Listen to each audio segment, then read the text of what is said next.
Merci de suivre la chaîne 52. Bonsoir à toutes et à tous. Très heureuse de vous retrouver pour la 3e édition de Métro News pour la semaine. À la une de l'actualité, l'OEA annonce qu'il a engagé des consultations avec les autorités haïtiennes et dominicaines au sujet du différend frontalier relatif à la construction du canal de la rivière Massacre.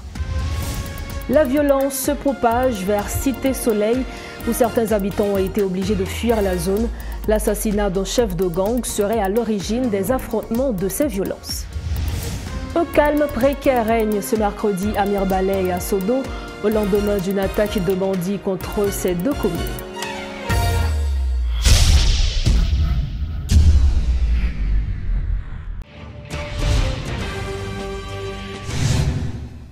Chef, bonsoir, bienvenue au développement de ce journal. Et comme on le disait en titre, une vive tension règne depuis mardi à Drouillard, Cité Soleil. Des tirs nourris sont entendus dans plusieurs quartiers de ce vaste bidonville. Suivez ce reportage de Rodolphe Pierre-Louis. Ils sont plus d'une centaine à se retrouver au carrefour 3 mai qui se trouve sur la route de l'aéroport. Hommes, femmes, enfants, tous ont dû abandonner leur maison à cause des groupes armés qui s'affrontent dans deux blocs. D'abord, c'est dans la zone de Cité Soleil, ensuite celle de Raquette. Selon des interrogés sous couvert de l'anonymat qui affirment que des tirs nourris ont débuté dans la soirée du 26 septembre et jusqu'à présent, ça continue à longueur de journée. Des réfugiés qui ne savent plus à quel sens se vouer n'ont eu d'autre choix que d'aller chez des membres de leur famille et bien d'autres chez des amis. Ils affirment que dans la zone, aucune présence policière n'a été remarquée si habituellement des agents de la PNH sont présents dans cet endroit. Mais aujourd'hui, c'est le contraire. Selon les constats, des interrogés soulignent que jusqu'à présent, ils attendent la présence des autorités étatiques en vue de pouvoir rentrer chez eux. D'autres affirment que cet affrontement est dû à cause d'un chef d'un groupe armé dénommé Tyson qui aurait été tué dans la soirée du 26 septembre.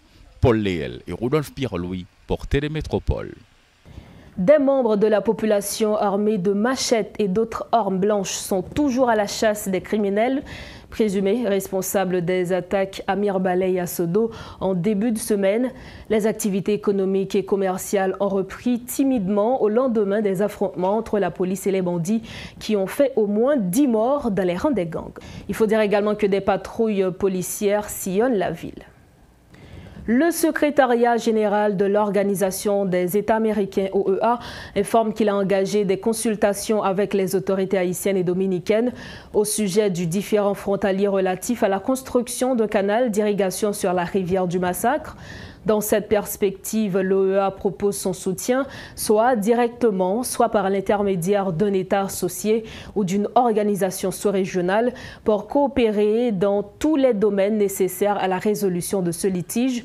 Selon l'OEA, la situation actuelle n'est bénéfique pour aucune des deux parties.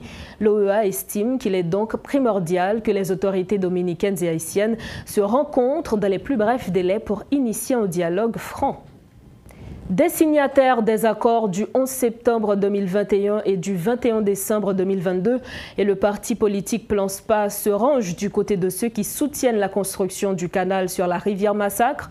Ces entités encouragent les autorités à prendre le leadership des travaux en vue de la finition de ce projet qui permettra d'irriguer des millions d'hectares de terre dans le nord-est. Fédération signataire accord 21 décembre avec parti Plan Spa adressé avec président dominicain Luis Abinadel, président raciste xénophobe, pour nous dire, il n'est pas président Haïti.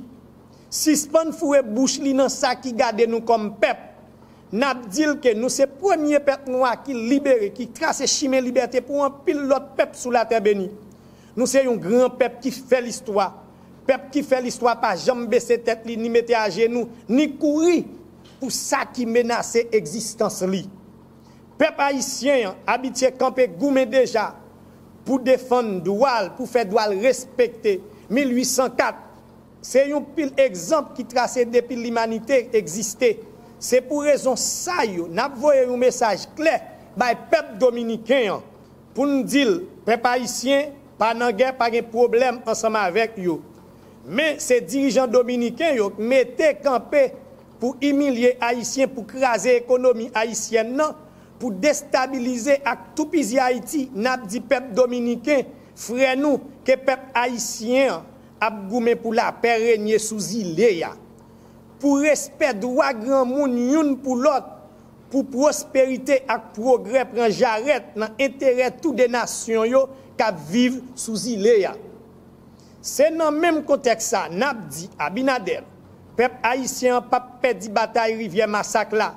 C'est un droit nous gagner. Peuple haïtien veut une répartition équitable. N'a dit à la population nord-ouest là. Profiter de cadeaux la nati offrir qui c'est rivière, calé corps wanamid fait canalou. C'est droit nous pour nous profiter de ça la nati ba nous sous bout de papa de saline non. Même droit dominicain gagné pour prendre plusieurs prises dans rivière, c'est même droit ça peuple haïtien gagné tout. N'a dit population wanamid la fédération nationale si a été accord avec parti plan pas porter toute solidarité ba yo. N'a dit yo kembe là. C'est un peuple qui compte fait l'histoire, n'a ajouté une belle page histoire dans le livre La vie historique nous comme petite Dessalines, petit peuple 1804 là. Haïtien dans tout coin poté bourré, canal la pape campé. Vive canal Wanamid, vive Haïti. Hasta la victoria siempre. La bourgeoisie dominicaine veut la conquête de l'île et veut faire d'Haïti une province commerciale de leur pays. Selon l'historien Michel Socor, il a fait remarquer que la sécurité de l'île repose sur l'armée dominicaine depuis la présidence de Trujillo. Il dénonce également les élites politiques et économiques haïtiennes qui n'ont aucun projet pour Haïti. Politicien haïtien, c'est pas un animal qu'un pays vraiment, pour la plupart. Maintenant, comme préférence, c'était déjà là, il vient renforcer. Maintenant, le préférence à renforcer, qui ça vient de où? Ces jours-ci, vous remarquez que, premièrement, de plus en plus d'ambassades de pays importants, c'est Santo Domingo, est établi. Deuxièmement, vous remarquez que même qu'on a besoin pour un départ dans l'avion, pour aller, pour payer beaucoup moins cher, c'est République dominicaine pour aller. Vous remarquez de plus en plus que une masse d'étudiants haïtiens, c'est République dominicaine. Vous remarquez en d'autres termes que la sécurité de l'île est faite par l'armée et par les services secrets dominicains. Et ça ne date pas d'aujourd'hui. Parce que moi-même, j'ai une correspondance entre Trujillo et François Duvalier depuis le début de Duvalier. Côté Duvalier a manifesté inquiétude de mouvement communiste qui a développé sur l'île. Côté Trujillo répondit déjà d'où pas besoin de tracasso. Sécurité, il a, c'est dans le même nier. Donc, ce qui signifie que tout ceci, bien manifesté, l'on carte de plus en plus qu'à répondre. Côté l'île d'Haïti, l'Ogadel, pas au côté à l'ouest encore, qui est écrit République d'Haïti, non? République d'Haïti, sous Katsa, pas existe encore. Toute l'île, sous pas qu'on est, appartient à la République dominicaine. Ça veut dire non seulement où vient un bloc économique côté la République dominicaine, c'est seule productrice, Haïti lui-même est là pour le vendre pour être et pour le consommer. C'est qu'on sache ma partie. Maintenant, si vous même en tant qu'Haïtien, vous ne pas comprendre jouer de ça, et vous ne pas comprendre qu'on y a là, non seulement il faut ramasser caractère, mais il faut organiser pour retourner au pays. Et pour ça, il faut comprendre ça crée le pays, il faut comprendre ça crée l'État, des Haïtiens tout court. Pour ça, il faut l'État qui a réfléchi aux politiques agricoles, qui a réfléchi aux politiques économiques. Ce n'est pas du jour au lendemain qu'on bâtit un pays. Il faut commencer par convaincre qu'on a bâti et qui sauve les bâtis. Vous avez des gens qui disent oh, ça va une occasion pour nous faire agriculture pour du pan. Oui, mais ce n'est pas du jour au lendemain non, que ça se fait. Même depuis 1993-1994, où tu as parlé des signaux FM avant l'ouverture de l'émission. Depuis 1993-1994, ça fait 30 ans, je dis haïtien, il faut nous réfléchir à plan que la bourgeoisie dominicaine n'a voulu pour Haïti. Oui. La bourgeoisie dominicaine veut la conquête de l'île. Il veut faire d'Haïti une province commerciale dominicaine. Depuis 30 ans, je dis dans le pays ici. À chaque fois. Mais il arrive que l'État ici est un État traître, dirigé par des traîtres, et que ici, pas une bourgeoisie qui a produit, ou une bourgeoisie de monde qui chita sous contrôle, payer à son contrôle les bouillots. Lorsqu'en 91-94, ils ont mis embargo sur Haïti. Si ce n'est pas ton bonne traite qui était dans le pays ici, ça que tu as passé, ou tu as profité d'un bagou pour commencer à produire, soit pas de produit. Et bien, qu'est-ce qui est arrivé? Les Dominicains, ils ont profité de ça, ils ont commencé à envahir nos produits.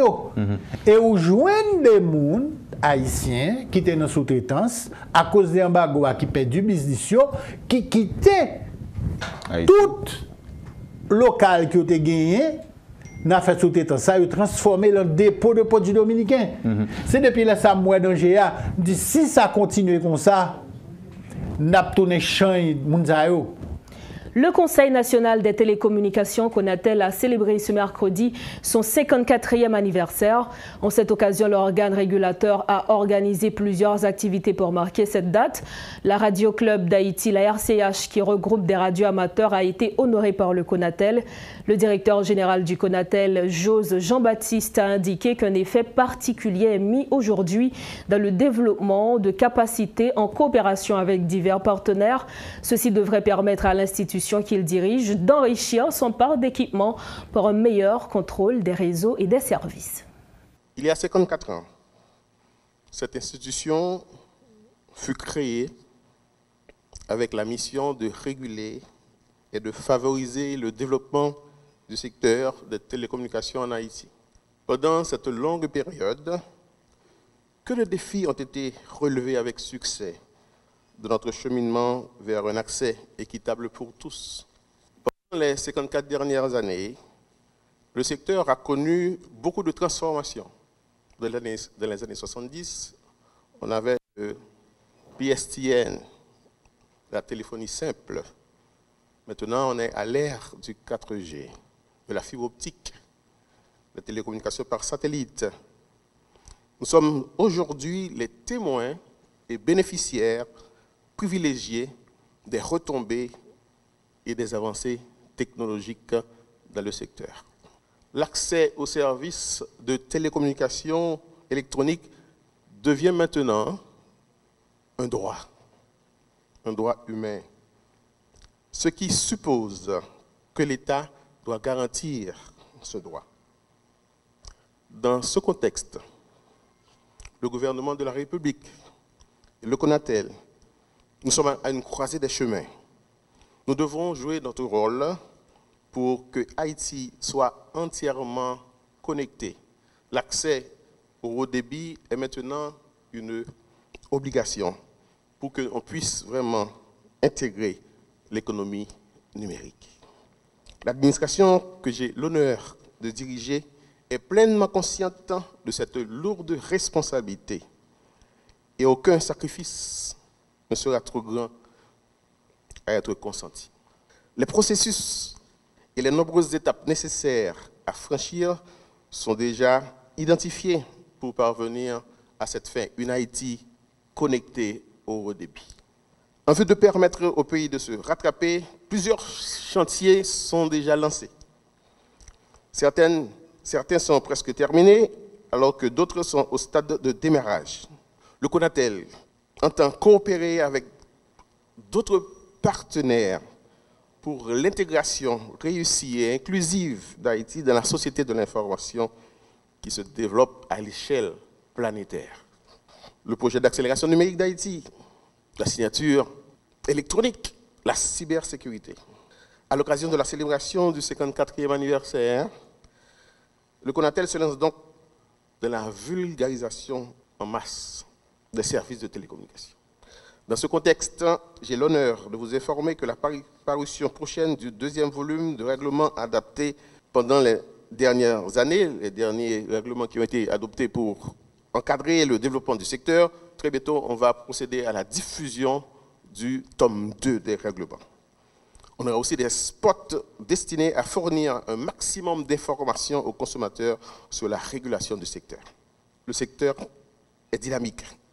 Le Conatel s'engage à s'adapter de manière continue pour que Haïti ne perde aucune opportunité.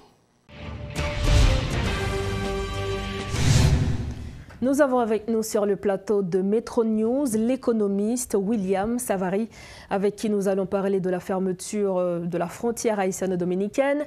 Quelles sont les conséquences économiques? Quels sont les impacts directs sur l'économie des deux pays? et notamment sur le déploiement de la force multinationale en Haïti. Quels seraient les avantages et les inconvénients pour la région? Monsieur Savary, bonsoir et merci de votre disponibilité à Metro News. Bonsoir Madame Barthélemy, bonsoir Métropole, bonsoir Haïti, bonsoir tout le monde. Comme je l'ai dit tantôt lors de l'introduction, nous savons que la frontière haïtiano-dominicaine, c'est une zone d'échange commercial importante pour les deux pays. Déjà, la fermeture de la frontière, quels sont les impacts directs sur l'économie des deux pays, à savoir Haïti et la République dominicaine? La première question à laquelle il faut répondre, d'abord, c'est vraiment si les postes frontaliers sont importants pour la République dominicaine, comme plusieurs personnes le disent, la réaction de la République dominicaine n'aurait pas été la fermeture des postes frontaliers. La première chose. Il n'y a aucun pays au monde qui partage des frontières avec d'autres nations n'adopte comme mesure la fermeture de frontières lorsqu'il y a un conflit, un supposé conflit, mais plutôt ce sont des discussions qui s'engagent à résoudre ce conflit, pas la fermeture de frontières. Mais je dirais carrément que la fermeture de frontières n'est pas liée directement avec la nouvelle que les forces guinéennes sont sur le point de venir en mission en Haïti. Et pourquoi? J'ai l'impression, et en faisant l'analyse des données auxquelles j'ai accès, au niveau du cabinet du président dominicain, il y a certainement une discussion qui se fait sur la façon dont la République dominicaine pourrait se tirer d'affaire de l'arrivée des forces kenyans. N'oubliez pas que au cours de la mission de la MINUSTA, il y a eu $1,5 milliard de dépenses qui ont été effectuées en Haïti. Et une grande partie une somme considérable de ce montant a été dépensée en République dominicaine avec les voyages qui se sont effectués pour les vacances, pour les voyages de loisirs, etc., par les gens de la MINUSTA qui avaient préféré partir en Dominicanie en week-end, passer leur week-end. Maintenant, le calcul, je pense, qui est fait au niveau du cabinet du président dominicain, je pense que c'est le calcul suivant. Si les troupes kenyennes arrivent en Haïti, pour le moment, le budget est de $100 millions. Et bien sûr, ces 100 millions, selon moi, c'est une sous-estimation de ce que ça coûterait pour cette mission. Parce que 100 millions, ça vous donne moins que $9 millions le mois. Et il n'y a aucune façon au monde, $9 millions le mois, peut soutenir une mission de 1000 citoyens kenyans en Haïti, plus la contribution des autres nations de la région. C'est la première chose. Maintenant, l'idée chez les Dominicains serait comment bénéficier de l'arrivée des Kenyans. Je pense qu'au niveau du cabinet du président dominicain, il y a une proposition sur le tapis. La proposition est la suivante. Ils vont fermer les frontières et ils vont demander à la communauté internationale, particulièrement les Kenyans, les Américains, les gens qui sont impliqués dans l'organisation de la mission, une des conditions d'ouvrir les portes, d'ouvrir la frontière, soit que la force de la mission kenyane soit domiciliée en République dominicaine. Je pense que c'est ce qui se négocie. Et c'est ce qui se discute. Et je doute fort que ce ne soit pas le cas, parce qu'il ne faut pas sous-estimer que les gars qui sont en République dominicaine, qui sont au gouvernement de la République dominicaine, qui gouvernent la République dominicaine aujourd'hui, ce sont des hommes d'affaires très calés. Ils ne sont pas des idiots et ils savent reconnaître des opportunités. Et selon moi, il faut réfléchir que la force kenyane domiciliés en République dominicaine, ça veut dire quoi? Ça veut dire que les loyers pour les bases militaires seront payés en République dominicaine. Les loyers pour les soldats seront payés en République dominicaine. La nourriture, les soldats seront nourris en République dominicaine. Le loisir sera, leur plaisir sera, ils s'engageront dans leur plaisir en République dominicaine. Donc, une grande partie des 100 millions de dollars serait dépensée en République dominicaine. Et je pense la question de la fermeture de la frontière, c'est un écran derrière lequel se négocie cette position. Ok, les économistes, puisque vous nous dites que la question de la fermeture de la frontière est intimement liée au déploiement de la force multinationale et vous venez d'énumérer tous les avantages que pourrait tirer la République dominicaine et Haïti dans tout ça. Maintenant, si les forces, la mission kényenne est décidée en Haïti, les avantages que la République dominicaine aurait pu en tirer en argumentant pour que la mission soit domiciliée chez eux, ces avantages reviennent en Haïti.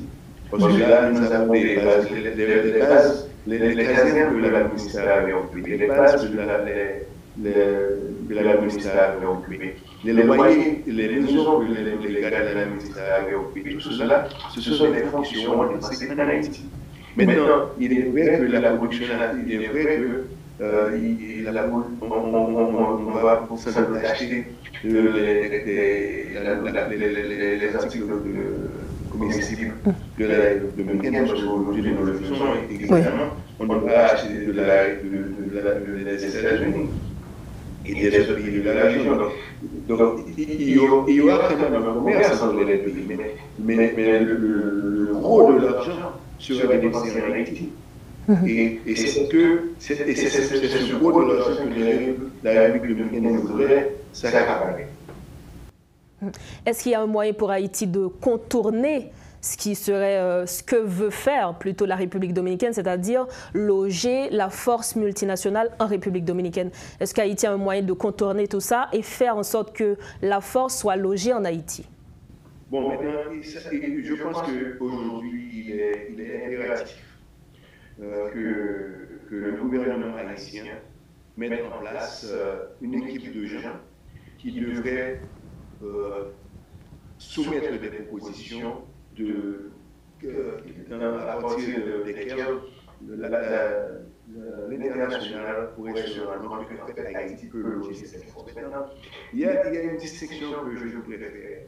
Il y a la force, en général en Haïti, nous disons qu'il y a des forces internationales qui arrivent. Mais pour qu'elles arrivent chez vous, vous devez être en mesure de recevoir. Justement, être prêt. Ouais. Donc il faudrait un organisme, un bureau, quelque part, une entité qui soit responsable de recevoir la mission.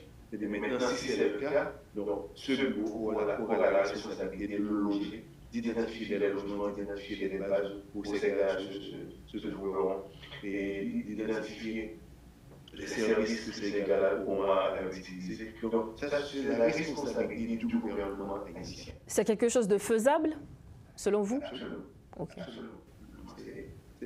La société civile ne peut pas le faire, mais l'État, le gouvernement peut organiser et donner la responsabilité. Le gouvernement peut prendre la décision et donner la responsabilité à un groupe de citoyens de la société civile. Puisque vous nous dites, économiste, que la fermeture de la frontière est intimement liée au déploiement de la force multinationale, est-ce qu'on peut s'attendre vraiment à une résolution de la crise? Sinon, comment est-ce qu'on pourrait atténuer les conséquences économiques sur les deux pays? Non, il n'y aura pas de solution. Parce que là, ce que les Dominicains veulent, ils ne veulent pas l'avoir. Parce qu'en fait, je ne pense pas que la communauté internationale, si toutefois, ce que nous disons là maintenant est possible, se fait. Et ce sont des suspicions. Donc, ce sera l'extrapolation en vertu de l'expérience qui se joue au niveau de la région, par exemple, je m'observe comme base, comme référence, le fait qu'aujourd'hui, à la République du Panama, il y a ce qu'on appelle une base logistique. La base logistique, c'est une base à partir duquel, si jamais il y a des catastrophes naturelles dans la région, la coordination de l'aide humanitaire se fera au Panama à travers cette base de contrôle de cette logistique. Ils ont établi une base. Donc, il est probable qu'au République dominicaine, une réflexion pareille puisse se faire, qu'ils s'organisent pour avoir la logistique chez eux, pour servir l'île entière. C'est de cette façon qu'il faut commencer à réfléchir la relation avec la République dominicaine. Par rapport à cette mission kényane qui est sur le de la République. Merci beaucoup, économiste Savary William. Merci de votre disponibilité à Métropole. Merci. Voilà, nous avions eu sur le plateau de Métro News l'économiste William Savary. Avec lui, nous avions parlé de la fermeture de la frontière haïtiano-dominicaine qui est intimement liée, selon lui, au déploiement de la force multinationale en Haïti. Nous sommes au terme de ce journal, mais avant de partir, voici le rappel des titres qui dominent l'actualité. L'OEA annonce qu'il a engagé des consultations avec les autorités haïtiennes et dominicaines au sujet du différend frontalier relatif à la construction du canal de la rivière Massacre. La violence se propage vers Cité Soleil où certains habitants ont été obligés de fuir la zone. L'assassinat d'un chef de gang serait à l'origine des affrontements de ces violences. Et puis un calme précaire règne ce mercredi à Mirebalais et à Sodo au lendemain d'une attaque de bandits contre ces deux communes. Ainsi s'achève Métro News. Merci de votre précieuse attention. Rejoignez-nous demain pour une autre édition. Bonsoir.